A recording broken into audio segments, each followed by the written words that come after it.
वणी शहरातील शेवाळकर परिसरातील दुय्यम निबंधक कार्यालयाविरोधातील तक्रारींमध्ये दिवसेंदिवस वाढ होत असल्याचे चित्र आहे.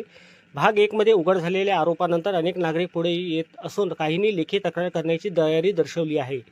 मालमत्ता खरेदी विक्री, तुकडाबंदी, प्लॉट मूल्यांकन तसेच दस्त नोंदी प्रक्रियेत अनावश्यक अडथळे निर्माण होत असल्याचा दावा काही नागरिकांनी केला आहे. कागदपत्रे पूर्ण असूनही वारंवार हरकती घेतल्या जातात असा आरोप एका स्थानिक नागरिकांनी केला आहे. तथापि या सर्व आरोपांची अधिकृत पडताळणी अद्याप झालेली नाही. कायद्यानुसार दस्त नोंदणी प्रक्रिया पारदर्शक आणि वेळबद्ध असणे अपेक्षित आहे. मात्र कामकाजात विलंब होत असल्याने नागरिकांना आर्थिक व मानसिक त्रास सहन करावा लागत असल्याचे बोलले जात आहे. कार्यालयातील पायाभूत सुविधांचा अभाव, बसण्याची अपुरी व्यवस्था आणि मार्गदर्शनासाठी स्वतंत्र कक्ष नसल्याने परिस्थिती अधिकच गंभीर होत असल्याचे दिसते. दरम्यान काही सामाजिक कार्यकर्त्यांनी या प्रकारांची सखोल चौकशी करण्यासाठी संबंधित विभागीय अधिकाऱ्यांकडे निवेदन देण्याची तयारी सुरू केली आहे. आवश्यक असल्यास उच्चस्तरीय चौकशी समिती नेमण्याची मागणी पुढे येत आहे. या संदर्भात संबंधित अधिकाऱ्यांशी संपर्क साधण्याचा प्रयत्न करण्यात आला असून त्यांची अधिकृत भूमिका मिळाल्यानंतर ती प्रसिद्ध करण्यात येईल.